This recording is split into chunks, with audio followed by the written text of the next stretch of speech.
graça e também, Senhor, nos auxiliando a ver a Tua palavra, Pai. No nome de Jesus oramos. Amém. Amém. Obrigado, pastor Mendes. Obrigado, André. Que bonito ver os rapazes cantando Preciosa Graça, não é?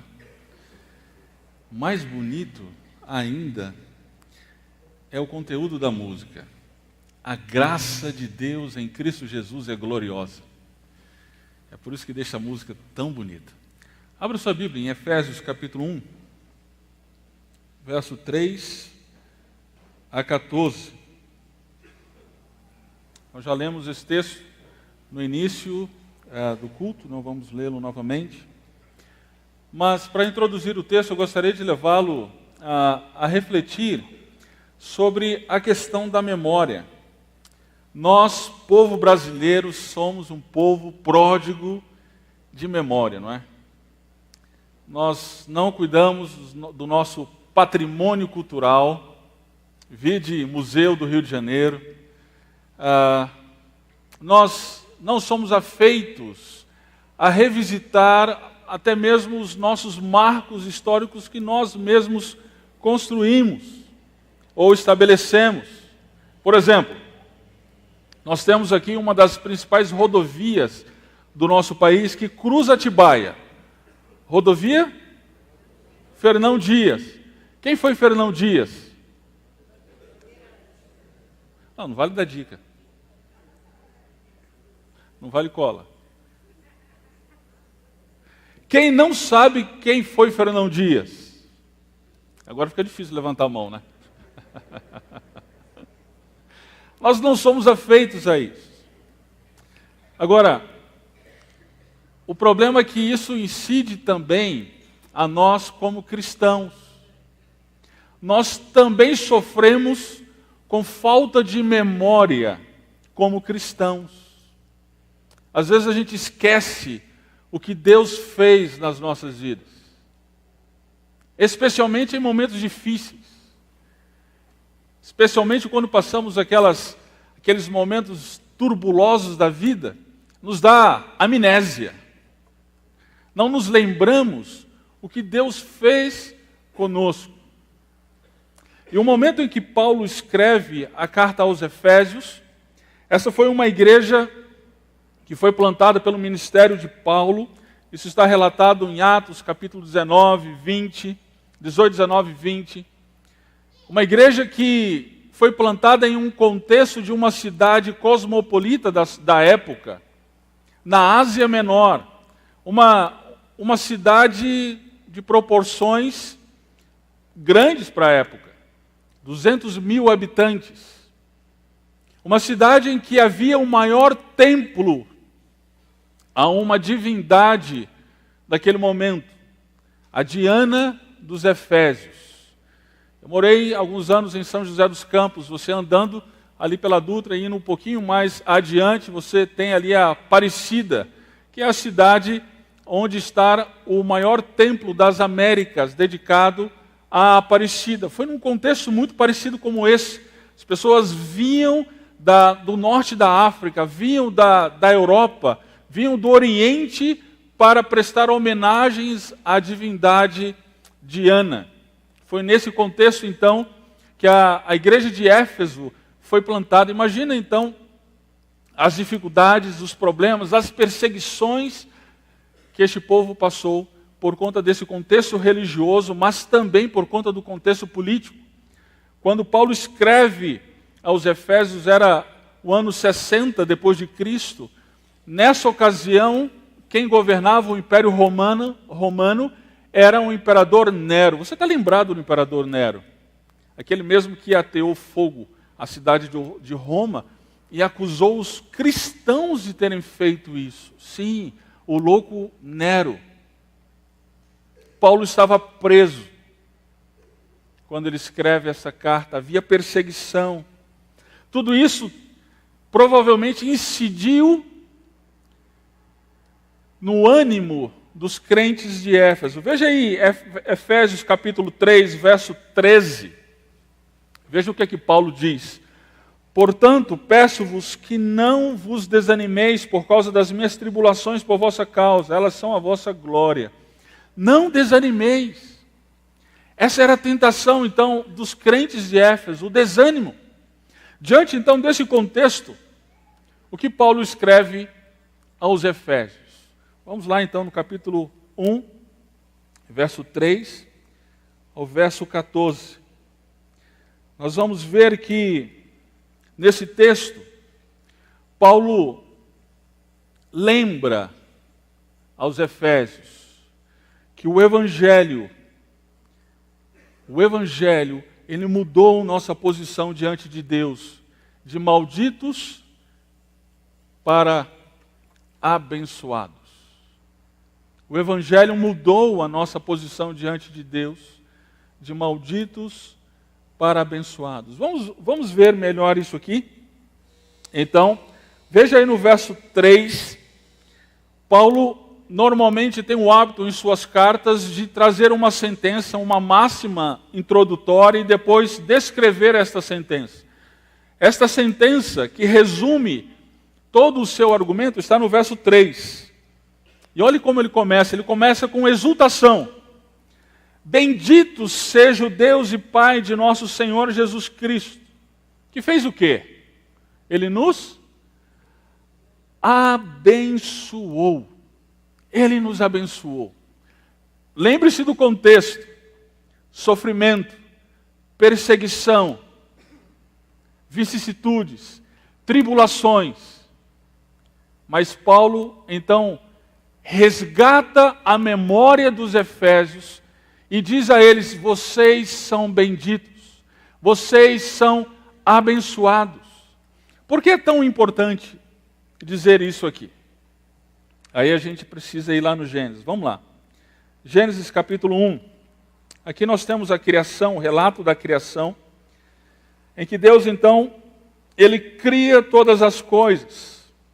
E aí nós vemos expressões repetidas vezes. Disse Deus, disse Deus, disse Deus. E as coisas, então, elas passam à existência em obediência ao soberano Deus. Agora, o curioso é que no verso 22, quando então Deus cria os seres viventes, olha aí no verso 22, vem uma expressão interessante. Então Deus os abençoou. Esta é a primeira vez que a palavra bênção aparece nas Escrituras. A bênção de Deus vem sobre todos os seres viventes. Agora, perceba no verso 26. A criação do homem, do ser humano.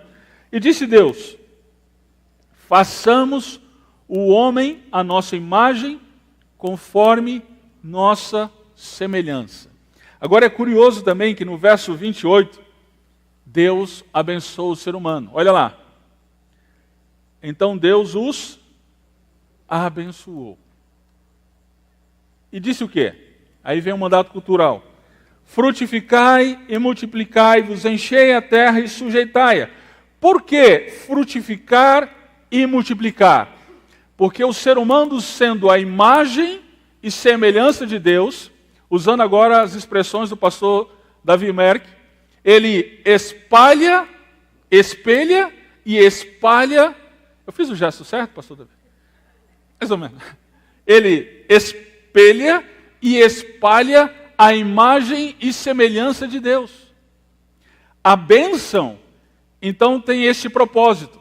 Uma vez abençoados por Deus, o ser humano, então, ele espelha e espalha quem é Deus sobre a terra. Agora, no capítulo 3, nós temos o relato do pecado.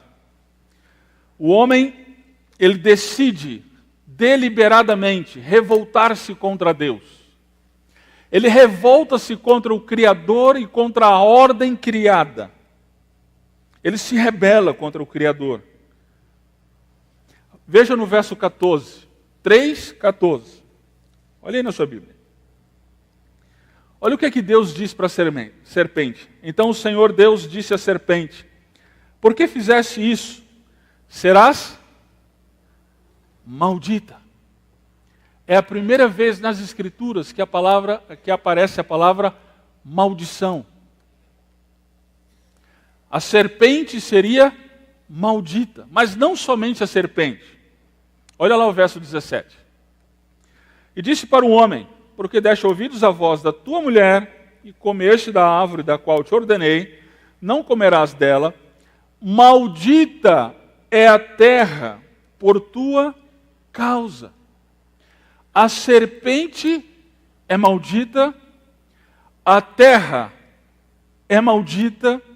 Agora perceba que no início do Gênesis, Moisés, quando escreve o Gênesis, inspirado pelo Espírito Santo, ele tem o intuito de mostrar a degradação do ser humano por conta do pecado. Gradualmente, esse pecado cresce no ser humano. Olha o capítulo 4. No capítulo 4, nós temos aqui o relato do primeiro homicídio. Caim mata Abel.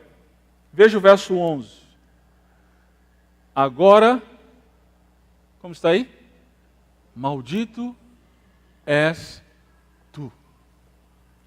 Maldita é a serpente, maldita é a terra, maldito és tu. O pecado, ele traz a maldição para o ser humano.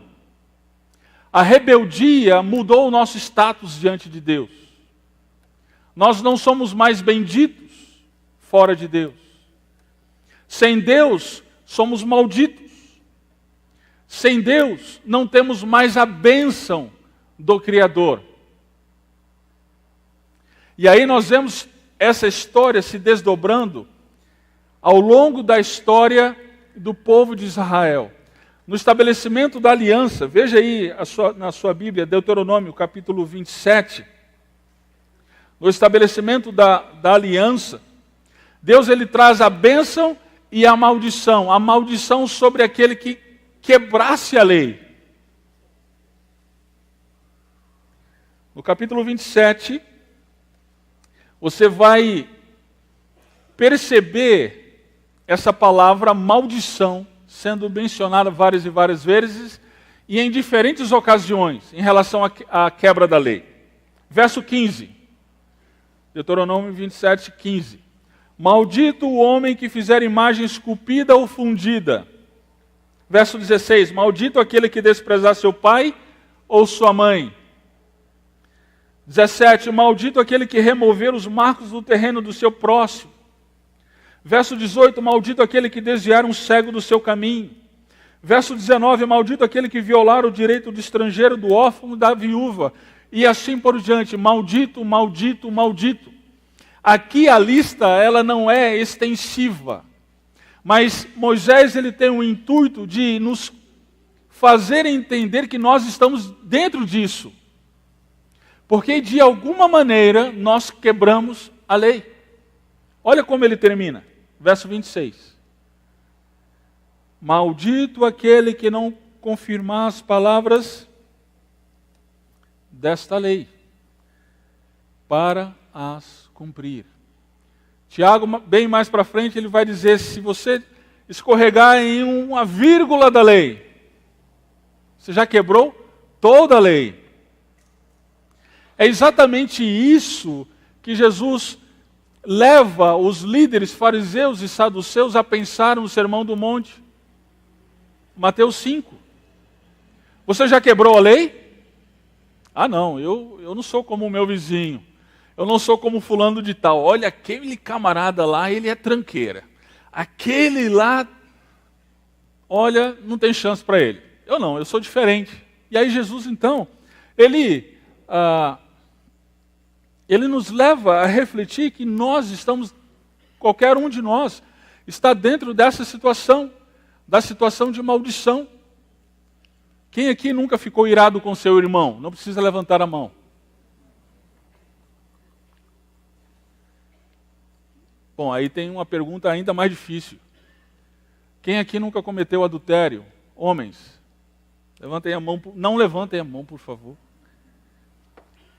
E o conceito de adultério de Jesus é: se você olhar para uma mulher com intenção impura no coração, você já cometeu adultério.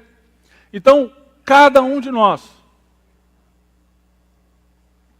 todos nós, estamos debaixo de maldição. Depois ele fala ainda de perdão. Todos nós estamos debaixo de maldição. Mas aí em Gênesis capítulo 12, essa situação começa a ser revertida.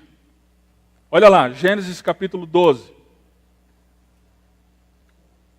verso 3. Olha a promessa de Deus a Abraão. Qual é a promessa? Abraão, você vai ser feliz. É isso? Como é que está aí? Abençoarei os que te abençoarem, e amaldiçoarei quem te amaldiçoar. Aqui está a bênção. Olha, Abraão, você será abençoado, mas não somente Abraão. Olha a sequência da promessa. Todas as famílias da terra serão abençoadas por meio de ti. Aqui está a bênção. A bênção não seria somente para Abraão e para os seus descendentes de sangue, não somente para os judeus, mas também para os gentios. E aí entra os efésios. Os efésios eram gentios. E Paulo, então, quando ele começa no capítulo 1, no verso 3, então, com exultação, ele tem isso em mente. E aí ele usa, interessantemente, ele usa Deus nos abençoou. O pronome aqui no plural, nos abençoou. O que ele quer dizer com isso? Capítulo 2, verso 11 em diante, ele vai esclarecer quem que é o nós. Judeus e gentios. A igreja do Senhor. A igreja, nós, a igreja do Senhor, somos abençoados.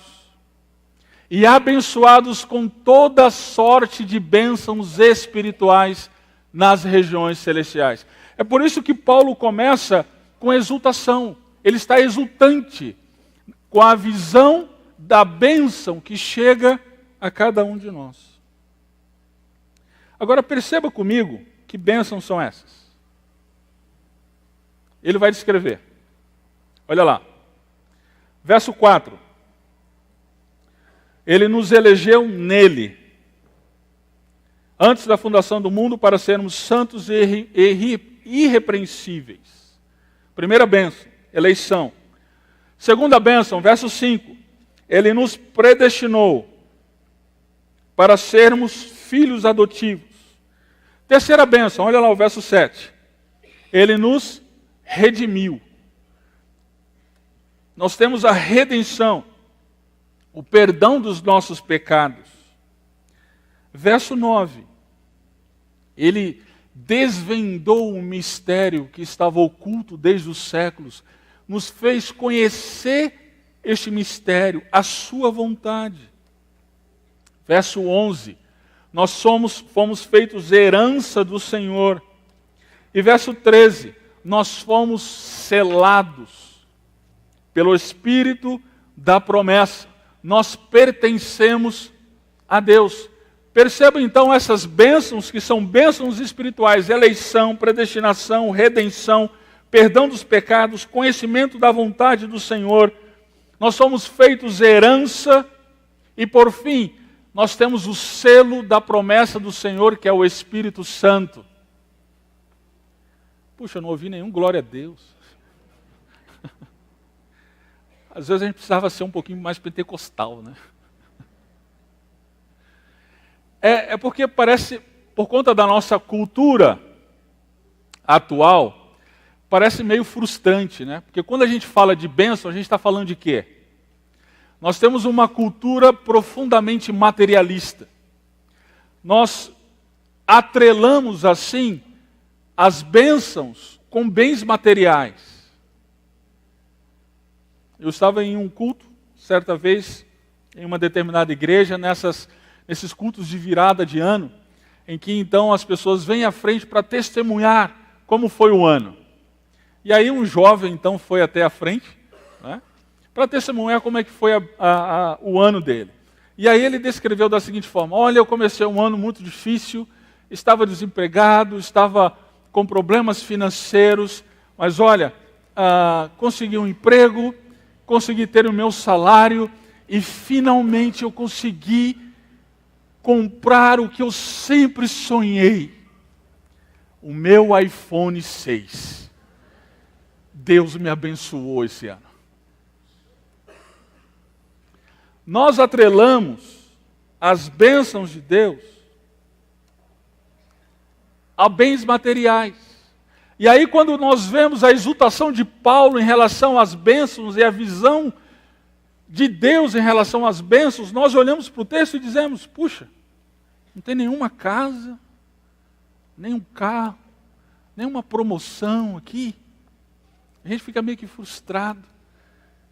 Então Paulo, ele nos adverte, nos exorta, nos leva a pensar, queridos, nós realmente estamos satisfeitos em Deus?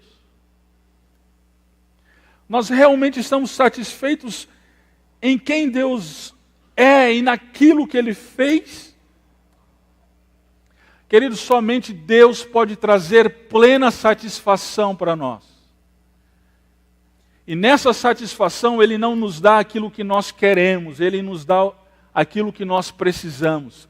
E em Cristo Jesus Ele já deu o que nós desesperadamente precisamos: a bênção do Criador, a bênção de Deus.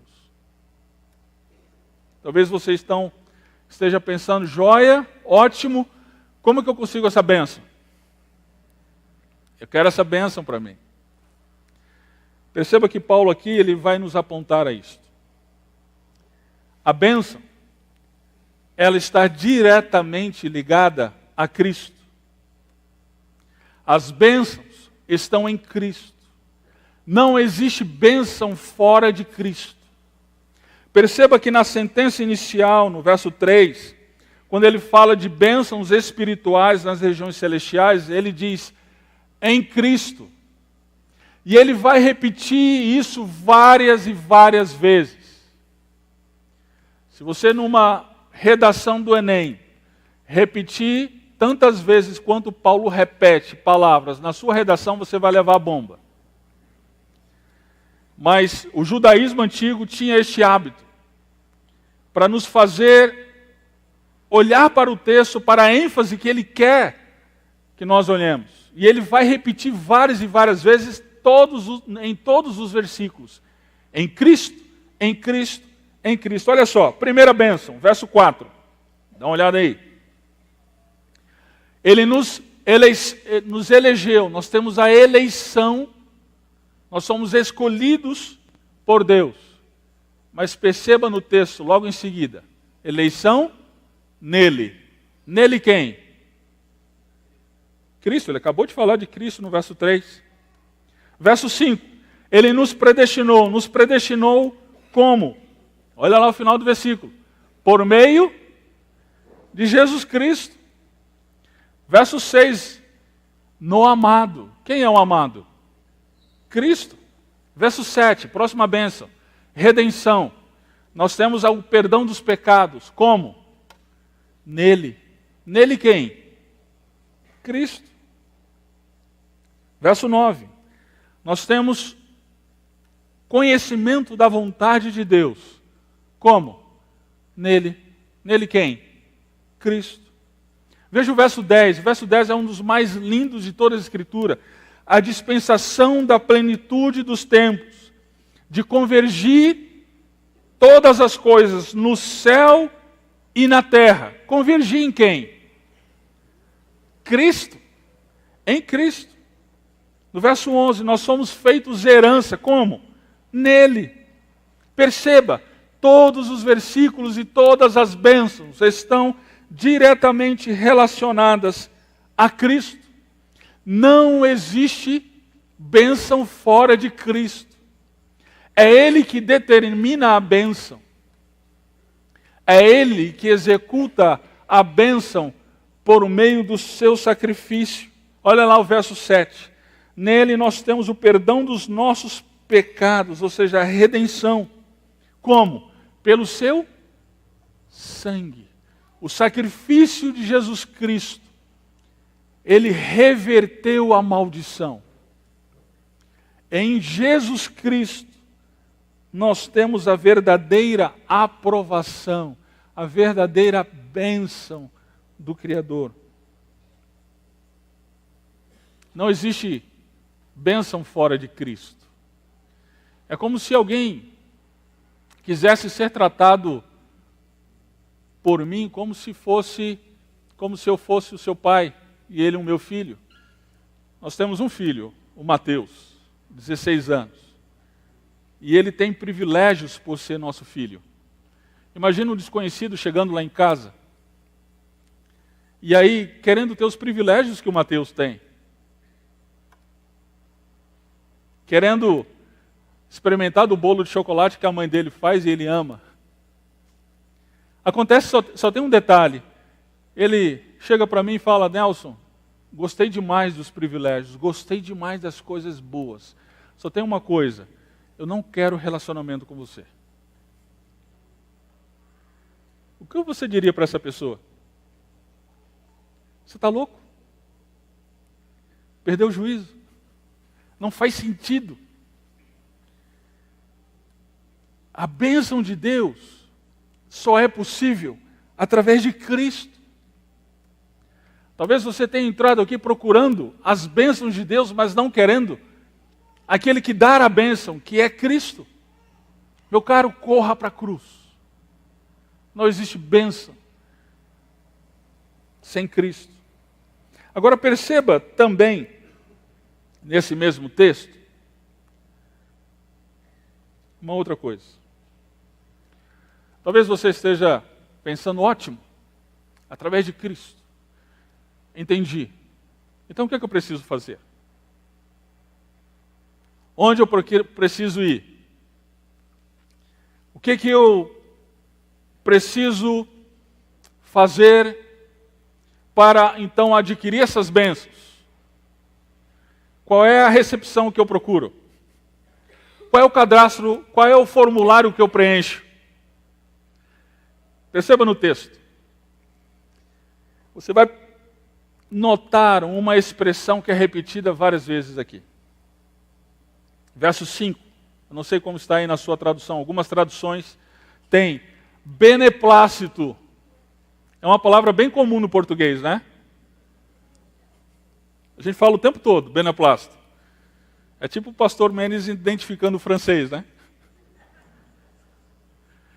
É por isso que outras traduções preferiram usar uma outra palavra para mostrar o que Paulo está querendo dizer.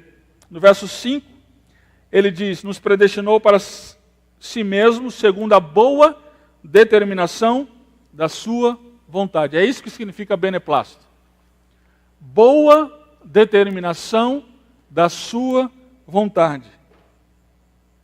Verso 9 ele vai repetir, olha lá. E fez com que conhecêssemos o mistério da sua vontade, segundo o quê? A boa determinação da sua vontade. Verso 11 ele ainda vai repetir, para chamar a sua atenção. Segundo a determinação da sua vontade. Por que Deus nos abençoou? Segundo a determinação da sua vontade. E aí, se a gente ainda tiver em dúvida, e aí ele vai então dizer de uma forma ainda mais clara e mais direta. Olha só, verso 6. Para o louvor da glória da sua graça, que nos deu gratuitamente no amado. Verso 7. Segundo a riqueza da sua graça. O que Paulo está querendo dizer aqui? As bênçãos de Deus em Cristo Jesus se dão pela graça de Deus. Não é pelo nosso mérito. não é aquilo que Deus viu em nós. Ah, Deus viu em mim, Deus me salvou porque Ele viu em mim o que nunca ninguém viu. É verdade. Ele viu em você, em mim, o que jamais ninguém viu. O que você de fato é, sem Deus. Capítulo 2, Paulo vai dizer, morto em seus delitos e pecados. Não existe mérito em um morto. Não existe capacidade em um morto. Não existe potencialidade em um morto. Deus não olhou para nós e disse, olha, tem uma coisinha ali, que se eu desenvolver, se eu investir, aquilo lá vai crescer e vai dar em alguma coisa muito boa. Não. A visão, a antropologia bíblica vai dizer que nós estamos perdidos em nossos delitos e pecados. A palavra de Deus vai descrever através de algumas expressões que é chocante para a mente moderna. Ele vai nos chamar de mortos, ele vai nos chamar de cegos, ele vai nos chamar de escravos. Escravos do mundo, escravos da carne e escravos do diabo. Que potencialidade tem nisso? Só existe uma forma de sair dessa condição. E essa forma não está em nós mesmos. Essa é a mensagem do Evangelho. A salvação não está em nós, mas vem de Deus. A salvação pertence a Deus. Foi Ele que decidiu, foi Ele que tomou a iniciativa e fez valer a salvação em nós. Foi Ele que olhou para pecadores miseráveis e disse, este é meu. John Newton, ele conseguiu entender isso por meio da atuação do Espírito Santo na vida dele. Século XVIII. Ele era mercador de escravos. Saía da Europa, ia para a costa da África. E na costa da África, então, comprava os escravos e os trazia para as Américas. O que você daria por um homem desse? Em um naufrágio, em uma dessas viagens, ele lembra-se do evangelho que havia sido pregado para ele quando ele estava ainda no velho continente. E lembrando-se do evangelho, então ele entrega a sua vida a Cristo. Cristo o salvou do naufrágio, mas principalmente o salvou da perdição eterna. Quando ele volta para o continente, então ele escreve a música que nós cantamos aqui com o Tidé. Preciosa graça de Jesus, que um dia me salvou. Perdido eu andei, sem ver a luz, mas Cristo me encontrou. Essa é a glória da graça do nosso Senhor Jesus Cristo. De resgatar e redimir pecadores como eu e como você. Perceba só mais uma coisa nesse texto. Em termos de estrutura textual, Paulo ele divide esse texto em 3 partes. Verso 3 até o verso 6, verso 7 até o verso 12, e verso 13 e verso 14. Se você perceber, cada sessão dessa, ela tem uma ênfase em uma pessoa da Trindade. A exultação de Paulo é uma exultação trinitariana. A primeira parte, a ênfase é no Pai. A segunda parte, a ênfase é no Filho. E a terceira parte, a ênfase é no Espírito Santo. Agora perceba que cada parte dessa, ele termina da mesma forma. Olha lá, verso 6, final da primeira sessão. Por que Deus nos abençoou? Ou, com que propósito Deus nos abençoou? Veja como Paulo responde. Para o louvor da glória da sua graça. Por que Deus nos abençoou? Final da segunda sessão, verso 12. A fim de sermos para louvor da sua glória. Por que Deus nos abençoou? Final do verso 14. Para louvor da sua glória. As bênçãos de Deus têm o propósito de apontar para o nosso Criador. As bênçãos de Deus são para o louvor da sua glória. Lembre-se que no início do texto, nós fomos para Gênesis 1. Lembra de Gênesis 1, 26? Deus criou o homem, à imagem e semelhança, os abençoou. Para o quê? Espalhar e espalhar. Lembre-se, a bênção de Deus, para o quê? Para a glória de Deus. É exatamente isso que Paulo está dizendo aqui. Deus, Ele nos abençoou em Cristo Jesus e agora é uma nova criação. No capítulo 2, Paulo vai mencionar essa recriação do ser humano em Cristo Jesus. Então Deus nos criou de novo.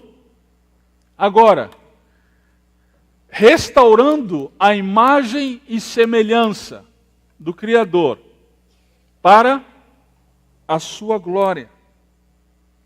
Perceba, a existência do ser humano está diretamente ligada à glória do Criador. Queridos, as bênçãos de Deus em Cristo Jesus apontam para quem Deus é. Não, Deus não nos abençoou para a nossa felicidade. Nós não somos o propósito último da criação. É meio duro, eu sei dizer isso, que os nossos ouvidos são ouvidos ocidentais pós-iluminismo. E nós somos acostumados a ouvir desde berço dos nossos pais e depois dos nossos professores na escola e depois dos livros que nós lemos e dos programas de TV que nós assistimos. Somos acostumados o tempo inteiro a dizer, olha, você é especial.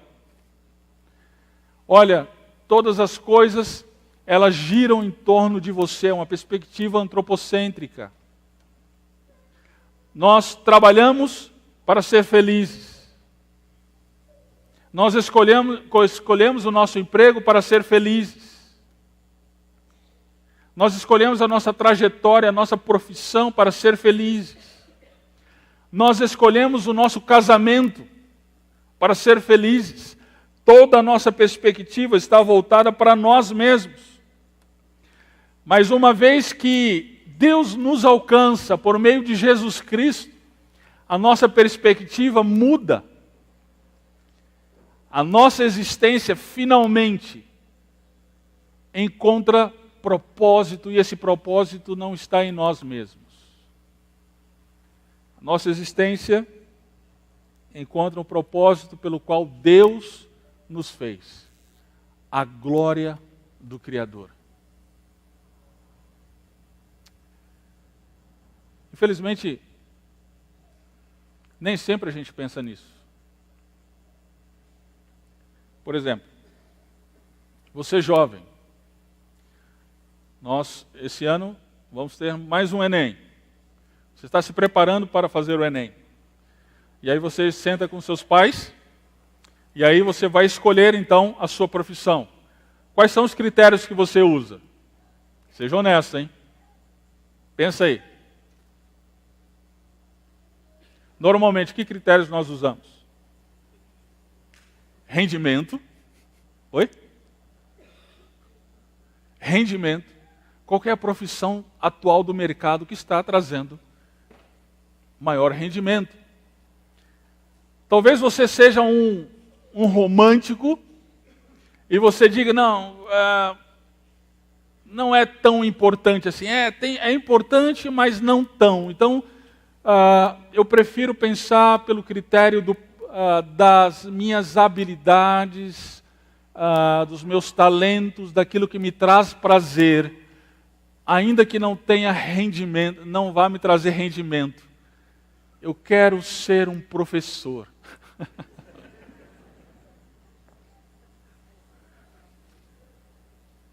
Foi o que eu falei, romântico.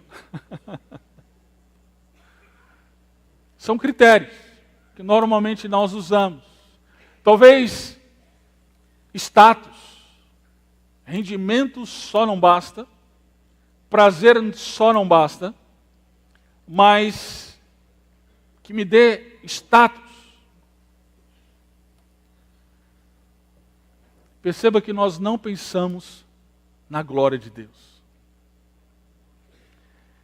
Em momento nenhum nós paramos para pensar de que forma o curso que eu vou escolher, ou estou escolhendo, vai redundar em glória para Deus. Nem sequer pensamos. Permita ilustrar como isso se dá na prática. Nós fizemos uma viagem missionária de curto período para o interior do Paraguai. Viagem missionária, não foi para comprar.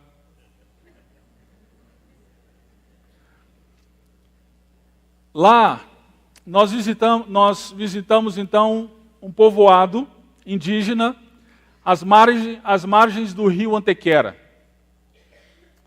E lá conhecemos uma jovem missionária americana. O que aconteceu? Ela morava nos Estados Unidos e aí, pesquisando na internet, ela queria dar as suas férias para Jesus. E aí, pesquisando, ela viu uma missão que atuava no interior do Paraguai e recebia jovens. E ela, com 18, 19 anos, então foi passar 15 dias nesse lugar. Deu as suas férias para Cristo. Chegando lá, depois de conhecer a realidade, depois de conhecer as necessidades, conversar com os missionários locais, ela conversou então com o diretor da missão e perguntou para ele, qual é a maior necessidade aqui?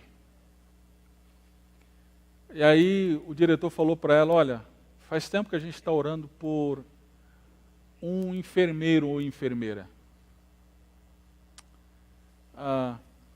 Nós temos várias necessidades aqui, especialmente de saúde. Gostaríamos muito que Deus enviasse para nós uma enfermeira. Sabe o que ela fez? Ela voltou para a sua terra. Se matriculou numa universidade. Fez o seu curso de enfermagem. E quando terminou o seu curso de enfermagem, mandou um e-mail para o diretor e disse, agora vocês têm a enfermeira que vocês estavam precisando. Estou à disposição. E quando nós fomos lá, ela estava há 2 anos, então atuando como enfermeira naquele povo. Para a glória de Deus, uma vida para a glória de Deus. Eu não estou dizendo que para viver para a glória de Deus você tem que ser missionário. Mas o que eu estou dizendo é que você, seja lá onde Deus esteja te plantando, ou tenha te plantado, tudo que você é e tudo que você faz, redunde para a glória de Deus, exalta a Deus, exalta Cristo e a sua obra. Queridos, é muito mais que desempenho no trabalho e na profissão. É Cristo sendo visto através de nós, aonde quer que nós estejamos. Tudo para a glória de Deus. Paulo lembra aos Efésios, vocês já foram abençoados. Vocês já estão em Cristo e por isso vocês já foram abençoados. Agora, apesar das circunstâncias, apesar dos problemas, apesar das vicissitudes, que Deus seja glorificado através de vocês. Queridos, diante disso, como nós devemos reagir? A partir do verso 15, Paulo faz uma oração. E a oração de Paulo é que os olhos dos efésios fossem abertos. Ele não está falando aqui de salvação, eles já eram salvos. Mas que eles crescessem no conhecimento daquilo que Deus já havia feito para com eles. Como nós precisamos abrir os olhos, como nós precisamos nos lembrar daquilo que Deus já fez por nós, todos os dias, queridos. Nós somos diante dos desafios da vida, nós somos tentados à murmuração, à reclamação, a mergulhar em um mar de amargura. E o Evangelho nos convida a lembrar aquilo que Deus já fez por nós. O Evangelho mudou tudo em nós. O Evangelho mudou a nossa posição diante de Deus, de malditos para abençoados. Diante disso, como nós precisamos levar uma vida exultante diante de Deus. Assim como Paulo começou o verso 3. Bendito seja Deus. Como nós precisamos exultar naquilo que Deus fez por nós. Em gratidão, em louvor. E isso tem implicações diretas no nosso trabalho, na nossa família, nas nossas relações. Já viu aquela pessoa que só reclama? Já viu aquela pessoa amargurada, que você não consegue ficar 5 minutos ao lado dela? Ela reclama de tudo e de todos. Não tem ninguém aqui assim, né? Como nós precisamos olhar todos os dias para a cruz e ver o que Deus fez por nós. O Prega a Palavra, como foi mencionado, ele está em Moçambique e o pessoal do Haiti me fez lembrar de Moçambique. Eles gostam muito de... tem a ver geograficamente, né? Nada a ver. Mas o fato deles entrarem cantando, lá em Moçambique eles também fazem isso muito. E eles cantam e cantam o tempo inteiro. Cantam ao acordar, cantam ao anoitecer, cantam no almoço. E uma das músicas que me chamou a atenção foi em um dialeto deles lá. Eles falam português, mas 30 outros dialetos. Eu aprendi esta música porque ela só tem 3 palavras. E ela fala assim: Caninambo, Chiquembo, Chamatimba, Caninambo. Sabe o que significa? Depois de uns 3 dias lá que eu fui prestar atenção nisso e entender. Obrigado, Deus poderoso, obrigado. O contexto lá de extrema pobreza, de miséria. Muitos pastores que estão no treinamento lá, alguns deles não têm salário. Eles ganham do pessoal da igreja verduras, frutas, galinha para comer. Quando ganham? Mas eles estão lá cantando: obrigado, Deus poderoso, obrigado. Eu quero, nesse momento, te levar a cantar isso no seu coração também. Obrigado, Deus poderoso, obrigado. Feche os seus olhos. Vamos orar. Tidé, vou pedir sua ajuda. Você está por aí? enquanto ele vem, eu vou pedir para ele cantar esta música, a música que os nossos irmãos haitianos entraram cantando. Por favor, nos ajude a cantar. Enquanto ele chega aqui, acho que a gente já pode começar. Então minha alma